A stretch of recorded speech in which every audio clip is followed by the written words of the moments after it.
Credit money जो banks create करते हैं, अच्छा उससे अगर ग्रोथ रेट बढ़ रहा है, ग्रोथ हो रही है, तो फिर क्या प्रॉब्लम है उसमें फ्रैक्शनल रिजर्व बैंकिंग में? देखिए ना, गवर्नमेंट जो ले रही, जैसे 98% हो गया आपने बताया, अब गवर्नमेंट जो डेट लिया कमर्शियल बैंक से, अच्छा वो तो सारा जा रहा है तनख्वाहें देने में, गवर्नमेंट के जो करंट एक्सपेंडिचर्स हैं उनमें चल रहा है, इंटरेस्ट में जा रहा है। मैंने बताया ना कि जितना इंटरेस्ट ले रहे हैं वो इंटरेस्ट में दे रहे हैं। उतना सारा वही वापस चला जाता है। एक हाथ से लेते हैं 400 बिलियन और एक हाथ से बैंकों को देते हैं कि भाई तुम ये इंटरेस्ट ले लो। अच्छा, तो देखिए ना, वो ग्रोथ की तरफ तो बिल्कुल भी नहीं जा रहा है किसी भी सेंस में, मतलब तो हम तो उसी की बात कर रहे हैं। लेकिन जो 70% मैं उसी, लेकिन मेरी आर्गुमेंट वही है कि जो फ्रैक्शनल रिजर्व बैंकिंग से अगर ग्रोथ बढ़ रही है, तो फिर क्या, अगर मैं थोड़ा सा इसमें इंटरव्यू करूँ, जो व्यू है ना, जो 100% रिजर्व बैंकिंग है, जो खालिद साहब ने पहले बताया, वो व्यू ये है कि जैसे यूएस में ये ग्रोथ हुई है, लेकिन वो ग्रोथ पार्क हो गई है फाइनेंशियल एसेट्स में और रियल एस्टेट में। यानी हम और आप ये बात कर रहे हैं कि वो डेट क्रिएट हो गया, लेकिन डेट क्रिएशन के बाद इकोनॉमिक एक्टिविटी क्या फ़ायदा हुई, ये है ना क्वेश्चन। अगर तो ग्रोथ आ रही है तो अच्छी बात है, लेकिन वो अब एक अगला मसला पैदा हो गया है कि वो जो क्रिएट हुआ है डेट, वो किसी नई इकोनॉमिक एक्टिविटी में नहीं गया, बल्कि बाज़ सूरतों में उन्होंने अपने शेयर्स बाय बैक किए हैं, बाज़ सूरतों में उन्होंने फाइनेंशियल इंस्ट्रूमेंट्स खरीदे हैं, बाज़ सूरतों में उन्होंने रियल एस्टेट के अंदर इन्वेस्टमेंट कर दी हैं जो कि एग्जिस्ट कर रही थी, जिसकी वजह से यानी जो इम्पैक्ट पड़ना चाहिए ग्रोथ के अंदर इनोवेशन में, वो नहीं पड़ा। ये आपका मेरी ना सलमान साहब, वो मैं प्रैक्टिकल एग्जांपल की तरफ नहीं जा रहा हूँ, मतलब हमने अगरचे डिस्कस की थी जब सलमान साहब और मैं डिस्कस, इनका क्वेश्चन बड़ा अच्छा है। देखें मैं हाइपोथेटिकल है कि क्या होगा फ्रैक्शनल रिजर्व बैंकिंग से अगर ग्रोथ रेट बढ़ रहा है तो फिर क्या? अच्छा, इसमें इशू ये है कि देखें, किसी भी अगर आप उसमें देखें कि जो आपकी सेविंग होती है ना, वो आपकी इन्वेस्टमेंट होनी चाहिए उसमें, क्योंकि टाइम प्रेफरेंस का यही है कि अगर आप अपनी मौजूदा यानी कंजम्पशन को आप फॉरगो कर रहे हैं तो उतनी इन्वेस्टमेंट होनी चाहिए। अगर उतनी इन्वेस्टमेंट होगी तो आप समझिए कि ये ज़्यादा सस्टेनेबल होगी। और अगर जो फ्रैक्शनल सिस्टम के अंदर होता क्या है कि जब आपने लोगों को अनलिमिटेड पावर दी होती है कि भाई तुम लोन क्रिएट करो, मनी बढ़ाओ, और सेंट्रल बैंक जाके एक ख़राब टूल यूज़ करता है, उससे रोकता है वो, तो उसमें बहरहाल वो जो सेविंग होती है ना पहले ज़माने, यानी जो मनी क्रिएट होती है, जैसे इकोनॉमिक टर्म में हम कहते हैं आउट ऑफ थिन एयर या मैजिक मनी, ठीक है, ये जब आपने 1 करोड़ रुपए का लोन दिया, बैंकों को कोई डिपॉजिट नहीं, और 1 करोड़ रुपए का लोन क्रिएट कर दिया, तो ये रियल सेविंग नहीं है। ये समझे आप, ये रियल सेविंग नहीं है ये। तो इसमें क्या होता है, अगर आपने इसकी कीमत को नीचे रखा तो बाज़ औक़ात ऐसी जगहों पे इन्वेस्टमेंट हो जाती है जो लॉन्ग टर्म नहीं चलती। आप देखें 2 साल पहले हमारे इंटरेस्ट रेट कम थे तो टेक्सटाइल ने खूब इन्वेस्टमेंट्स की हैं, ठीक है, और अब उनके लिए वो जो जब 22% पे आ गए हैं इन्फ्लेशन की सूरत में, तो अब उनके लिए वो इन्वेस्टमेंट से रिटर्न ही नहीं आ रहा। तो इशू ये है कि अगर आपको फुल रिजर्व के अंदर क्या होगा कि जितनी आपकी सेविंग है ना, अगर मैं जो सेविंग और मैं इन्वेस्ट करना चाहता हूँ वही सेविंग इन्वेस्ट होगी, और उसके अलावा सिर्फ वो होगी कि जो जीडीपी ग्रोथ हो रही है वो रियल करेंसी होगी जो सेंट्रल बैंक से अपना होगा। उसके आपके पास 2-3 तरीके हैं, या तो आप उसको ये कर दें कि आप बिल्कुल जो आपके नीचे का तबका है उसको आपने दे दिया, या आपने उसको इन्वेस्टमेंट प्रोजेक्ट में लगा दिया, या तीसरा अगर क्रेडिट की रिक्वायरमेंट है रियल सेविंग की, फॉर एग्जांपल आपके पावर के प्रोजेक्ट लगाना है मुझे, तो आप बैंकिंग इंडस्ट्री को लोन देके वहाँ पे कर सकते हैं। अभी जो है ना, जो सेविंग और इन्वेस्टमेंट का जो कनेक्शन है वो डिस्टॉर्ट हो गया है। वो डिस्टॉर्ट ऐसे हो गया है कि उसको रियल सेविंग नहीं होती, बैंक हवा में क्रिएट करते हैं जी, और आपने इंटरेस्ट रेट नीचे की, अभी आप देखें ना, अभी आप 20 से दोबारा 5% कर दें, इन्वेस्टमेंट शुरू हो जाएगी, क्योंकि बिजनेस को तो लगेगा कि भाई तो सेविंग्स तो ख़त्म हो चुकी है ना हमारी, मतलब वो तो रही नहीं बात। लेकिन मैं सिर्फ वही हाइपोथेटिकल बात है मेरी ना, अभी अगर हम दोनों को, इन दोनों चीज़ों को सिर्फ इस तरह देखें तो फिर क्या नतीजा निकलता है? अच्छा, इसके साथ ही एक चीज़ जो आपने कहा कि जी, मैं ये कह रहा हूँ कि भाई देखें, फुल रिजर्व में कहीं भी ये बात नहीं हो रही कि हम इन्वेस्टमेंट नहीं करेंगे, ठीक है, इन्वेस्टमेंट होगी मगर वो डेट के बगैर। फुल रिजर्व की तरफ नहीं जा रहा हूँ अभी मैं, क्रेडिट के ऊपर। तो मैं कह रहा हूँ ना, क्रेडिट में देखिए क्या हो रहा है मुस्तकिल, ये जो फिर मैं जो ऑस्ट्रियन बिजनेस साइकिल पे जाता हूँ, या हम उसको बूमन बस साइकिल्स कहते हैं, वो क्या होते हैं, वो ये होते हैं कि बैंक, लोगों ने डिपॉजिट रखवाए हुए हैं बैंक्स में ना, ठीक है, बैंकिंग के पास ये है कि जी हमें प्रॉफिट कमाना है, कंपटीशन है एक दूसरे में कि ज़्यादा प्रॉफिट कमाना है, अपने बोनस से देने, बैंक से सीईओ की सैलरी मैं खाली पाकिस्तान में सबसे ज़्यादा होती होगी, उनको सैलरी देनी है। तो अब वो क्या करेंगे, वो चाहेंगे कि लोन इशू हो, ठीक है, और हर बंदा जो भी क्रेडिट वर्दी बोरोवर हो वो लोन ले ले हमसे किसी तरह से ना, तो वो लोन इशू करने की रेस में लगे हुए हैं, ठीक है। उससे क्या हो रहा है कि क्योंकि ग्रोथ तो बढ़ नहीं रही है, लोग कहाँ डाल रहे हैं पैसे, रियल एस्टेट में पैसे डाल रहे हैं, लोग फाइनेंशियल एसेट में डाल रहे हैं, दुनिया भर में ग्रोथ नहीं बढ़ रही है, उससे ग्रोथ में मैंने बोला सिर्फ 14% जा रहा है, तो 86% कहाँ जा रहा है, प्राइसेस की बबल्स हो रहे हैं एसेट्स के अंदर, और वो जाहिर है वो हवा भरती जाएगी, ठीक है, और किसी सूरत में एसेट की कीमत इतनी बढ़ जाएगी जिस पे लोगों को लगेगा अब अनसस्टेनेबल है। तो फिर उसमें सुराख होगा और फिर वो जो है आप रिसेशन की तरफ आएंगे। तो ये जो फ्रैक्चर रिजर्व सिस्टम का जो दुनिया भर में, जो हमारे यहाँ तो डेट का मसला है, हम इसको डेट को ज़्यादा उठा रहे हैं, लेकिन दुनिया भर में अभी पिछले दिनों स्विट्जरलैंड में 2018 में इस पर रेफरेंडम हुआ था, 1 लाख लोगों ने सिग्नेचर किया था उस पर कि भाई इसको होना चाहिए, ऑल्दो रेफरेंडम कामयाब नहीं हुआ। और दुनिया भर में जो बात हो रही है वो ज़्यादा इस बात की बात हो रही है कि आपकी इकोनॉमी ऊपर नीचे जा रही है, मतलब आप रोलो कॉस्टर में है ना। तो अगर फ्रैक्चर रिजर्व सिस्टम में जब आप अच्छे लगता है बैंकों को तो लोग इशू कर रहे होते हैं, और जब प्राइसेस गिरती हैं तो आपको पता है कि फिर क्या होता है कि बैंक के पास ये होता है कि बैंक उस वक्त मनी की ज़रूरत होती है और बैंक और लोग रोक के बैठ जाते हैं, और ये हमने पिछले रिसेशन में देखा, उससे और हालत ख़राब होती है। तो ये जो मनी का जो मैं कह रहा हूँ ना कि मनी एक बड़ी पब्लिक गुड है, मैं उसको कहूँगा कि भाई उसको आप ये रोलो कोस्टर नहीं बना सकते। नहीं, मैं आपकी बात मतलब बिल्कुल अप्रिशिएट कर रहा हूँ कि वो जो बैंक्स क्रेडिट देते हैं प्राइवेट सेक्टर को, वो कभी कहीं चला जाता है कभी कहीं, और उसके जो नताइज निकलते हैं बिल्कुल ठीक है। वो सारी बैंक्स ये रिस्ट्रिक्शन नहीं लगा सकते, वो सिर्फ ये देखते हैं कि भाई वो कर्जा दे रहे हैं वापस आएगा कि नहीं आएगा, उसके लिए उन्हें कोलेटरल क्या मिल रहा है, उनका ऑब्जेक्टिव ये होता है, गोल्ड है या रियल एस्टेट है या जी, ठीक है ना, उनका तो यही काम है। वो ये बिल्कुल नहीं देखेंगे वो फैक्ट्री लग रही है क्या हो रहा है क्या नहीं हो रहा है। सही है, ये चीज़ें अपनी जगह सही होगी, लेकिन मतलब वो अगर ये चीज़ें नहीं होती हैं तो फिर तो फ्रैक्शनल रिजर्व बैंकिंग सही है। अच्छा, दूसरा ये कि जो आप ये तो हो एक मिनट, मतलब ये पावर उनको मिल रही है मनी क्रिएट करने की, ये तो नहीं। अच्छा, फिर दूसरी बात ये कि जो फुल रिजर्व बैंकिंग है उसमें एक बात तो है, जैसे ना मतलब ये जो बूम एंड बस्ट के साइकिल है फ्रैक्शनल रिजर्व बैंकिंग के तहत, मतलब उनमें वॉलेटिलिटी ज़्यादा है, बिल्कुल ठीक है, मतलब ज़्यादा मतलब तेज़ी से वाक़ई होते हैं वो। अच्छा, फुल रिजर्व बैंकिंग में क्या होगा, क्रेडिट एक्सपेंशन स्लोअर हो जाएगी, ठीक है ना, प्रैक्टिकली बिल्कुल सीधी सी बात है। अच्छा, क्रेडिट एक्सपेंशन होगी, रियल सेविंग पे नहीं, देखिए ना स्लोअर हो जाएगी ना। देखिए शुरू में जो मैं बताऊँ इस वक्त पाकिस्तान की मिसालें जो हमने मॉडल बनाया है उसमें ये है कि इस वक्त पाकिस्तान में जो प्राइवेट क्रेडिट है, बिजनेस क्रेडिट, देखें कंज्यूमर क्रेडिट तो पाकिस्तान में बहुत कम है ना, 1-8% ही है। जो अगर गवर्नमेंट डेट को आप ख़त्म कर दें तो जो प्राइवेट डेट है, बिजनेस डेट जिसे आप कहेंगे 10-12 ट्रिलियन, वो तो बरकरार है ना। अभी तकरीबन ऐसा 25 ट्रिलियन 28 ट्रिलियन के जो है वो हैं डिपॉजिट्स हैं। जब आप कहेंगे कि डिपॉजिट्स पे आज से कोई प्रॉफिट या इंटरेस्ट नहीं मिलेगा तो तकरीबन एटलीस्ट इसमें से ना 25% लोग मूव करेंगे पैसा from transaction account to investment account. तो आपकी जो इस वक्त जो मार्केट में क्रेडिट सप्लाई है ना वो 11-12 दिया हुआ है, वो तकरीबन 18-19 से पहुंच जाएगी। अगर आप और 18-19 पे जब वो पहुंचेगी तो आप अगर आप इंटरेस्ट वाले इन्वायरमेंट में रहते हैं तो इंटरेस्ट रेट मार्केट बेस पे होंगे, क्योंकि जाहिर है कि आप इस पॉलिसी में स्टेट बैंक की इंटरेस्ट रेट पॉलिसी कोई ज़रूरत नहीं है। क्योंकि आप देखें ना अभी क्या हो रहा है, अभी नाम इन्होंने रखा है मॉनेटरी पॉलिसी, लेकिन ये इंटरेस्ट रेट पॉलिसी है। अगर आप मॉनेटरी पॉलिसी पे देखें तो स्टेट बैंक की खिंचाई होनी चाहिए कि भाई तुम्हारी पॉलिसी तो 20% मॉनेटरी बढ़ यानी हर एक्सपेंशन हो रही है। तो इसमें क्योंकि आपका मॉनेटरी कंट्रोल स्टेट बैंक के पास आ गया तो अब जो इंटरेस्ट रेट है वो आपस इंटरेस्ट रेट मैं कह रहा हूँ, जो प्रॉफिट रेट आप कहेंगे, जो प्रॉफिट का अरेंजमेंट है वो जो लेने वाला और देने वाला आपस में तय कर रहे होंगे।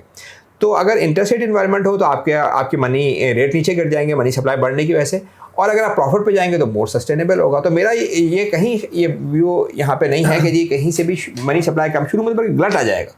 या आप देखें ना, अगर 12 ट्रिलियन अभी है और 12 ट्रिलियन हमने 6 ट्रिलियन में डाल दिया, 25% लोग तो मिनिमम मूव करेंगे ना। वो कहेंगे जी हमें तो इन्वेस्टमेंट चाहिए, हमें तो रिटर्न चाहिए, चाहे हमें पहले नुकसान हो रहा था मगर अब हमें अगर रियल टर्म में मिल रहा है तो हमें 10 जो भी है रिटर्न तो चाहिए, तो वो मूव करेंगे। तो एक तरह से आपके पास ग्लट आ जाएगा शुरू में ना, और वो ग्लट से जो है वो शुरू में तो ये होगा कि आपका मनी फिर आखिर में जाहिर है कि कंपनसेट होगा। From an economic point of view growth के अंदर मुख्तलिफ फैक्टर्स हैं। एक money supply is one of the factors, एक क्रेडिट की प्रोविजनिंग या कैपिटल की प्रोविजनिंग तो एक फैक्टर है ना, यानी ऑटोमेटिकली ज़रूरी नहीं है कि इससे वो ग्रोथ भी हो जाए। वो ग्रोथ पे तो फिर हमें ग्रोथ की थ्योरी में जाना पड़ेगा। और बैंक देखिए बैंक कहाँ पैसा देते हैं, बैंक कभी भी ना आपको अगर जो नया बिजनेस शुरू करेंगे ना जहाँ से रियल ग्रोथ आती है, कोई इनोवेशन वाला वो कोई आपको लोन नहीं मिलेगा उस पर। आपको लोन कहाँ मिलेगा, सबसे उनके लिए आसान होता है कि एक चलता हुआ एसेट है, ठीक है ना, एक आपके पास मकान है। बल्कि हम शायद ये कह सकते हैं कि जो आजकल दुनिया में वो एक डी ग्रोथ की भी डिस्कशन काफ़ी हो रही है। हाँ, तो हो सकता है कि इसका एक जो इम्प्लीकेशन वो हो कि ग्रोथ कम ही हो जाएगी। यानी अगर हम फ्रैक्शनल को छोड़ते हैं और 100% जाते हैं तो हमारी ग्रोथ कम हो जाएगी। अगर आप बिल्कुल देखें ना तो वो यही होगा। देखिए मूवमेंट बस्ट के साइकिल उनकी जो वोलेटिलिटी है वो कम हो जाएगी, सीधी सी बात है। मतलब अनसस्टेनेबल ग्रोथ होती है। देखिए जवाब तो प्रॉब्लम यही है कि ग्रोथ कम हो जाए। हाँ अनसस्टेनेबल ग्रोथ है ना, जैसे फॉर एग्जांपल अगर आपने यानी दुनिया भर में जर्मनी जो है लोन दे रहा है खूब, हाँ ज़्यादा ट्रेड सरप्लस में, तो उन्होंने जाके स्पेन और आयरलैंड में जाके रियल एस्टेट में पैसे लगा दिए, अब वो सस्टेनेबल नहीं, बेकार हो गए वो। तो जब आप इंटरेस्ट रेट को मैनुअली मैनेज करते हैं लोग रख के और आप चाहते हैं कि भाई इससे उसे इनइक्वालिटी तो होती है बहुत ज़्यादा बढ़ती है, लेकिन उससे कई इन्वेस्टमेंट प्रोजेक्ट्स आते हैं जो आपके लिए बेकार होते हैं। देखिए आपने इंटरेस्ट रेट लो करके आपने सिग्नल दिया इन्वेस्टर को कि भाई तुम इन्वेस्ट कर दो, ये 2% इंटरेस्ट रेट रहेगा। उससे क्या हो रहा है, जब 2% इंटरेस्ट रेट रहने का मतलब नतीजा आपकी मनी सप्लाई बढ़ रही है, लोग मारे जा रहे हैं इन्फ्लेशन की वजह से। तो फिर सेंट्रल बैंक आता है कि नहीं भाई 2% तो नहीं चलेगा, अब तो 22% इंटरेस्ट रेट होगा। तो वो जो सारे प्रोजेक्ट्स आपने लगाए थे 2% इंटरेस्ट रेट पे, उनकी फिजिबिलिटी ज़ीरो हो गई। जो आज पाकिस्तान में हम देख रहे हैं टेक्सटाइल सेक्टर में, आपने 2 साल पहले इतना इकनॉमी कोई छोटी चीज़ है, टाइटैनिक इतना बड़ा पूरी इकॉनमी की बात हो रही है, आपने 7% पे लोगों से इन्वेस्टमेंट करवा दी और अब आप 22% पे करके आप उससे कह रहे हैं कि भाई तुम रिटर्न तो इस पर तलाश करो। तो जो रियल इकोनॉमी अगर एक तरफ जा रही है तो फाइनेंशियल इकोनॉमी एक तरफ जा रही है। बैंकों को इस बात से गर्ज नहीं है ग्रोथ, बैंकों को है कि आप लिक्विड रहें, उनको पैसे वापस करें। तो वो मोस्टली वहाँ पैसा लगाते हैं। वो किसी देखें ना, जो भी नई ग्रोथ होती है या नया कोई आइडिया होता है उसमें बैंक से पैसे नहीं दे रहे होते, उसमें वेंचर कैपिटलिस्ट दे रहे होते हैं ना। तो जो ग्रोथ का जो वो तो वहाँ से आ रहा है। और आपने ग्रोथ का जो सिग्नल्स हैं आपस में इन्वेस्टमेंट और सेविंग, यानी आप सेविंग करेंगे तो आपको इन्वेस्टमेंट करनी चाहिए, आपने उस सिग्नल को भी ख़त्म कर दिया। आपने कहा कि भाई सेविंग हो ना हो हम क्रिएट कर सकते हैं मनी। तो उससे यानी बहुत ऐसे प्रोजेक्ट्स बनते हैं, ऐसी चीज़ें जाती हैं जो इफेक्टिवली ईजी क्रेडिट की वजह से होती हैं और उसकी वो सस्टेनेबल नहीं रहते वो।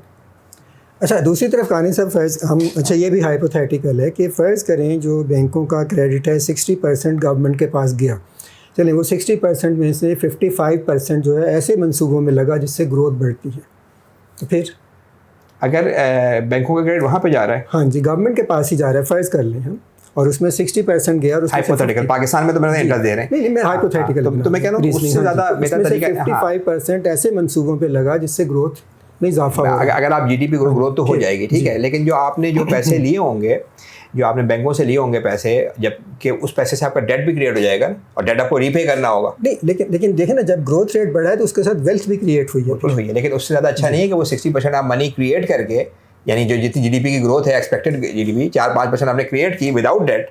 हम ये क्या देखें, हम क्या बड़े सिंपल बात कर रहे हैं। हम ये कह रहे हैं कि जब आप 5,000 का नोट छापते हैं, ठीक है, 5,000 का नोट छापते हैं, ये पब्लिक गुड है ना, इस पे गवर्नमेंट ऑफ पाकिस्तान का शायद ₹1 का खर्चा आता होगा, 4,999 का उसका प्रॉफिट होता है। लेकिन ये जो पेपर करेंसी है इसका रेशो रह गया है बहुत थोड़ा, ठीक है ना, 3-4 दुनिया में 3-4%, पाकिस्तान में थोड़ा ज़्यादा होगा।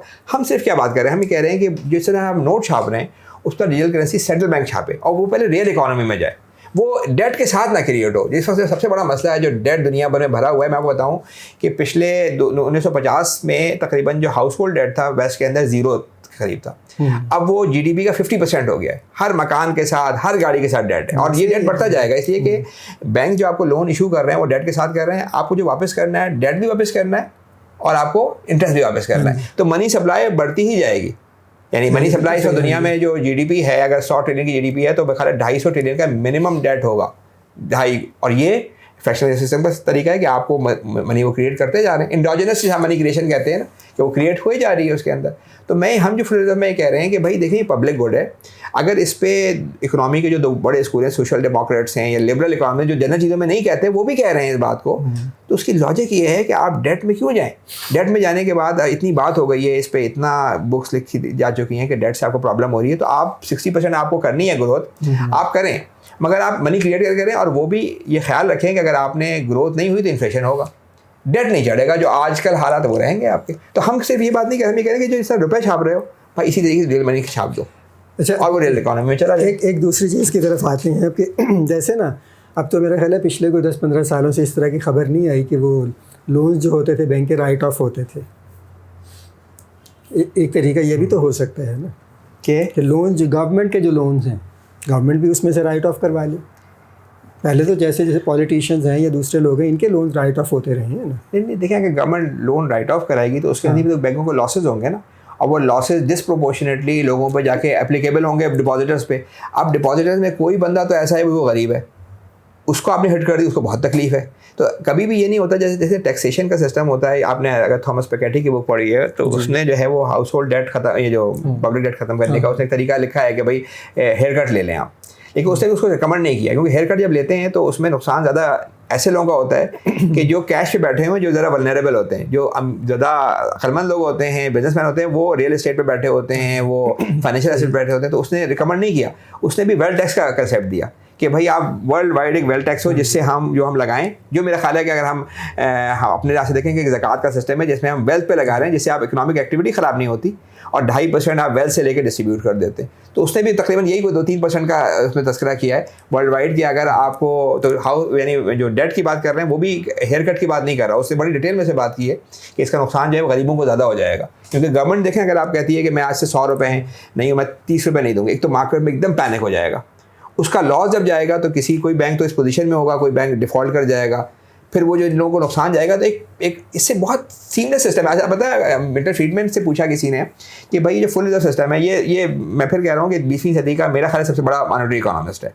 तो वो उससे पूछा कि भाई तुम्हें ये बताओ कि जो फुल रिजर्व सिस्टम है इसकी इम्प्लीमेंटेशन किस तरह की। वो कहता है ओवरनाइट इसको कर सकते हैं without any serious repercussion to financial and money market. वो बंदा कह रहा है कि जो दुनिया में मतलब अथॉरिटी समझा जा रहा है। उससे पूछा गया कि फिर क्यों, मतलब ये अमल क्यों नहीं हो रहा। तो उसने ये कहा कि जो आम पब्लिक है, जो लोग हैं जिनको फ़ायदा होना है, उनको ये समझ में नहीं आ रहा, और वो डिसऑर्गेनाइज भी हैं, और जो वेस्टेड इंटरेस्ट हैं वो इसको कंफ्यूज भी कर रहे हैं। तो ये वो बंदा कह रहा है कि जो मॉनेटरी, तो हमारे पास एक तरह से इतना ज़बरदस्त सोल्यूशन है कि हम आज ये तय करें गवर्नमेंट के भाई ये चीज़ करनी है, और इसके थ्रू हम डोमेस्टिक डेट ख़त्म करेंगे, इसके थ्रू हम इंटरेस्ट ख़त्म करेंगे, इसके थ्रू हम इन्फ्लेशन ख़त्म करेंगे, और विदाउट कोई समझे आपके कोई प्रॉब्लम क्रिएट किए बगैर आप कर सकते हैं। वरना जो आप हेयर कट करेंगे, मतलब एक होता है ना कि जो अक्लमंद लोग होते हैं वो ऐसा करते हैं, चीज़ों को सीमलेस तरीके से करते हैं। अगर हम एक बहुत मुश्किल रास्ता अख्तियार करेंगे तो उसका फिर कोई फ़ायदा नहीं होगा। उससे जैसे हो कि 5,000 का नोट कैंसिल कर दें या कोई ऐसी बात कर दें, उसका फ़ायदा ज़्यादा, रिपरकशन ज़्यादा। ये इतना सीमित तरीका है कि भाई स्टेट बैंक का पावर है, आज क्या कह रहा है, आज वो सिर्फ इंटरेस्ट रेट का टूल यूज़ कर रहे हैं। हम उससे कह रहे हैं ये टूल ख़त्म करो, अपना रिजर्व पे आओ, आप 5% से 100% पे जाओ, आपका पूरा डेट खत्म हो जाएगा और आप आगे से क्लीन स्लेट लेके चले। वो ठीक है आपकी बात। अच्छा, लेकिन ये जो था लोन, जो गवर्नमेंट के लोन्स हैं, राइट ऑफ होने की बात है, सीधी सी बात है, 100% लोन एकदम तो राइट ऑफ नहीं हो जाएंगे ना, उनको भी थोड़ा थोड़ा करके राइट ऑफ होंगे। जैसे IFIs में जब राइट ऑफ होते हैं तो सीधी सी बात है, थोड़ा थोड़ा वो करके जैसे होता है उस तरह। और बैंकों की बैलेंस शीट पे ना डिफरेंट रखे हुए हैं, किसी के पास बॉन्ड कितने हैं, आप किस तरह से तय करेंगे कि हबीब बैंक के कितने करने हैं। तो आप बहुत ही मतलब, और अगर हुकूमत के आगे कहीं दिमाग में किसी ने डाल दिया तो रास्ता निकाल लेंगे। मेरा ख्याल है कि वैसे ही मेरा नहीं ख्याल के जाया भी जा सकता है, पॉसिबल चीज़ें क्योंकि अगर आप इस तरह से करेंगे तो आप पूरा ट्रस्ट खत्म कर देंगे ना मार्केट का, कि भाई कल तो गवर्नमेंट कुछ भी कर सकती है। तो ये जो हेयर कट है या इस तरह की चीज़ें, मतलब इसके दो गवर्नमेंट कैसे मैनेज करी, इन्फ्लेशन के थ्रू कर रही है कि वो मनी छापती है मगर इन्फ्लेशन कर देती है, तो वो GDP के रेशो में नहीं बढ़ता आपका डेट। हम एक तरीका बता रहे हैं कि वो पब्लिक को मार देता है, यानी गरीब आवाम की मुसीबत है उसके अंदर, जो खासतौर पर जिनके पास एसेट्स नहीं है। हमारा आपके पास शायद रियल एस्टेट हो, हम फ़ायदा हो जाता होगा इन्फ्लेशन का, उनको तो कोई फ़ायदा नहीं, बहुत नुकसान हो रहा है उनका। तो गवर्नमेंट इस तरह यूज़ कर रही है। हम उससे कह रहे हैं कि भाई एक तरीका है दुनिया भर में, मतलब साउंड तरीका है, बेशुमार इकोनॉमिस्टों ने वो किया हुआ है। आप देखें ना, स्विट्ज़रलैंड की मैं बात कर रहा हूँ, स्विट्ज़रलैंड में इन्फ्लेशन हमारा कितना होगा, 25% होगा, उनका 1% होगा। साउंड तरीन बैंकिंग है उनकी। डेट उनका कोई ऐसा मसला नहीं है, उनका मेरे ख्याल जो डेट टू टैक्स रेशो 5% भी नहीं होगा, 2-3% होगा मेरा ख्याल है। मैंने देखा हुआ नहीं है लेकिन चेक कर सकते हैं। हमारी हर चीज़ ख़राब है, 25% इन्फ्लेशन, 60% डेट, 12% हो गई। वो तो आपको तो बेस से यार कम होता है, बेस उससे वो कर लेते हैं, वो बेस पिछले महीने का में ज़्यादा होगी तो बेस से कम हो। लेकिन अगर आप इफेक्टिवली देखेंगे तो आपकी और बढ़ती रहेगी। देखिए, अगर आपने 25% सैलरीज बढ़ाई हैं गवर्नमेंट के एम्प्लॉइज़ की, और आपने जो है मनी आप लेनी है, कर्जा लेना है, तो 20% आप, उससे तो इन्फ्लेशन तो होगा ना, थोड़ा बहुत कम हो जाएगा, 20 नहीं होगा। तो मैं ये कह रहा हूँ कि हमारा 60% हमारा टैक्स जा रहा है एक ऐसी बोरी है FBR की कि जिसमें जो भी डाल रहे हैं वो इंटरेस्ट में जा रहा है, तो वो नुकसान हमारा हो रहा है। फिर हम यानी इतनी मुसीबत से आ रहे हैं, तो हमारे जब वहाँ पे 1 लाख लोगों ने साइन कर दिया तो हमारे लिए तो बिल्कुल नुस्खा कीमिया है। नहीं, एकदम आपके पास वो चीज़ है कि टेक्निकली आपको इतना बड़ा सॉलिड बंदा कह रहा है, और इस पर ऑस्ट्रेलियंस के मैंने बताया वो फेवर में हैं इसके अंदर। और मेरा इतना ख्याल है कि ये एक ना इस्लामिक उससे भी बहुत करीब है, क्योंकि आप ये जो बैठे बैठे मनी क्रिएट कर रहे हैं, मतलब आप जब बैंक चाहते हैं किसी को लोन दें, चाहे वो किसी मॉडल में भी दें, इस्लामिक मॉडल में दें, उससे मनी क्रिएट हो रही है। तो ये भी बहुत बड़ा इशू है जिसको ठीक करने की ज़रूरत है मेरा ख्याल है। मतलब एक चीज़ जो कहना चाहूँगा, ये सारी बहस अभी तक कम से कम मेरी हद तक एक ओपन एंडेड बहस है। अभी इसमें सवालात बाकी हैं, प्रैक्टिकल इम्प्लिकेशंस इसकी बाकी हैं, बहुत सी चीज़ें जिन पे बात करना ज़रूरी है। तो मैं कानी साहब से रिक्वेस्ट करूँगा कि वो आखिर में जो अगर कोई एक मतलब अपनी सारी बात को किसी तरह वो कुछ चंद जुमलों में अगर समेट सकें तो। मैं ये कहना चाह रहा था कि देखें, बैंक्स का पाकिस्तान में, दुनिया में सिस्टम ये है कि वो उनको फ्रैक्शनल सिस्टम में वो 5% अपने पास रखते हैं और 95% आगे लोन दे देते हैं जी। और इससे सारे जो मसाइल हैं इकानमी के वो हो रहे हैं मुस्तकिल, inflation, business cycle, boom, recession, ये सारी चीज़ें, मेनली मनी स्टॉक मुस्तकिल जो है वॉलेटाइल है, हर रोज़ चेंज हो रहा है। हम ये कह रहे हैं कि भाई ये सिस्टम आप ठीक करें, जो आपके पास जो बैंक मनी है और सॉवरेन मनी वो एक ही हो जाए। तो इसका सूरत ये है कि आप रिजर्व रेशियो जो स्टेट बैंक नहीं यूज़ कर रहा दुनिया भर में नहीं, उसको 5% या 100% भी लेके जाएं। इसके नतीजे में जो सारा गवर्नमेंट का डेट जो बैंकों की बैलेंस शीट पे बैठा हुआ है वो सारा ख़त्म हो जाता है और आपके पास वो क्रेडिट आता है जिससे आप ऑफ जो बैंकिंग के अलावा जो लोन है वो ख़त्म हो जाता है। तो एक यानी चीज़ से आप कह रहे हैं कि मैं गवर्नमेंट का डोमेस्टिक डेट ख़त्म हो जाएगा, गवर्नमेंट का जो ह्यूज इंटरेस्ट जा रहा है 60% वो ख़त्म हो जाएगा, फिर जो पब्लिक इन्फ्लेशन से मर रही है वो इन्फ्लेशन कंट्रोल हो जाता है क्योंकि फुल रिजर्व में आप मनी जीडीपी ग्रोथ तक छापेंगे। और अगर आपने इस मनी को ठीक कर लिया तो लाखों लोग पाकिस्तान में जो बेरोजगार घूम रहे हैं और आपके पास करने के बेशुमार काम है। जब गवर्नमेंट के पास जाएं आप कहते हैं कि भाई, वो कहते हैं ना हमारे पास गरीब को देने के लिए पैसा है, ना हमारे पास कोई काम करने के लिए पैसा है क्योंकि हम तो मुसीबत में। लेकिन इंटरेस्ट देने के लिए वो हर महीने 400 बिलियन रुपए लेते हैं और दे देते हैं। तो ये चौथी चीज़ ये कि आप एक एम्प्लॉयमेंट के यानी मार्केट इकोनॉमी के थ्रू आप डेट हटा देंगे तो मार्केट इकोनॉमी के थ्रू आप ज़्यादा जो है एम्प्लॉयमेंट वाले और गुर्बत को ख़त्म कर सकेंगे। जी ठीक। जी सलमान साहब। जी, मेरा आई थिंक टेक अवे यही है कि चूँकि हम प्राइम इंस्टीट्यूट के लेवल के ऊपर जब हम जिस इकोनॉमिक एजेंडा की बात करते हैं वो फ्री मार्केट इकोनॉमिक्स का है, उसका Austrian economic school of thought के साथ एक बड़ा एक तरह से एक फिक्री रब्त भी है। उस हवाले से कानिज़ साहब जो काम कर रहे हैं वो बड़ा अहम है कि उसमें जो मनी का इंस्टीट्यूशन है वो हमने इस तरह अपने डिस्कशन में डिस्कस नहीं किया।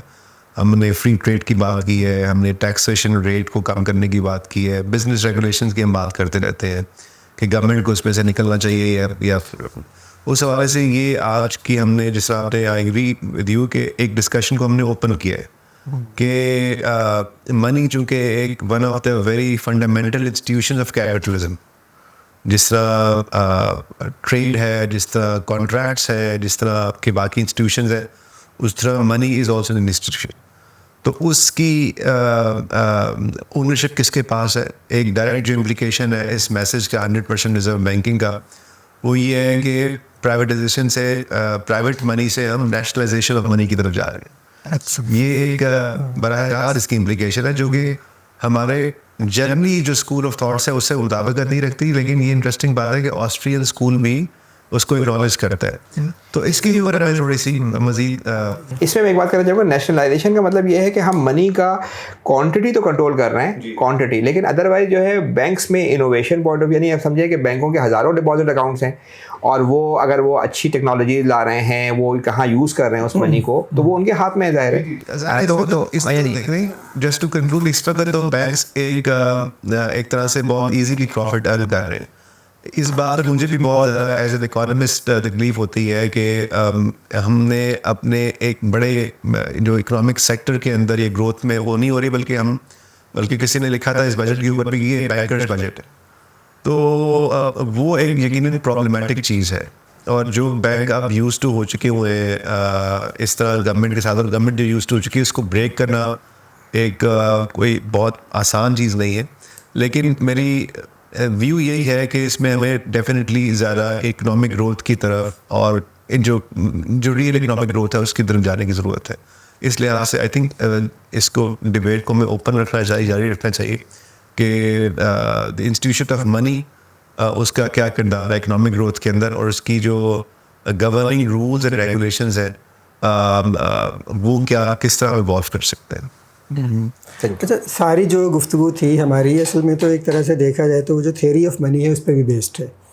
अच्छा, लेकिन आखिर में चले मैं कंक्लूड करता हूँ सारी बहस को, और मैं कहना चाहूँगा इसे जैसे एक ओपन डिस्कशन थी, हमने डिस्कशन बल्कि प्राइम के प्लेटफॉर्म से ये डिस्कशन ओपन की गई है और मैं समझ रहा हूँ कि ये एक ओपन एंडेड डिस्कशन है। हमने इसमें से कोई नताइज नहीं निकाले, कोई चीज़ें निकाल के आपके सामने नहीं रखी। लेकिन एक चीज़ मैं ज़रूर कहूँगा आखिर में, और वो ये है कि जैसे पाकिस्तान एक सियासी तजर्बागाह बना हुआ है, समाजी तजर्बागाह बना हुआ है, मुआशी तजर्बागाह बना हुआ है, तो बैंकिंग के हवाले से भी हमें एक ये तजर्बा करके देख लेना चाहिए। हमें थोड़ा सा इसकी तरफ सिंथेटिक होना चाहिए और सोचना चाहिए कि अगर 100% रिज़र्व बैंकिंग हम शुरू कर दें तो क्या ये तमाम चीज़ें इसी तरह हो जाएंगी।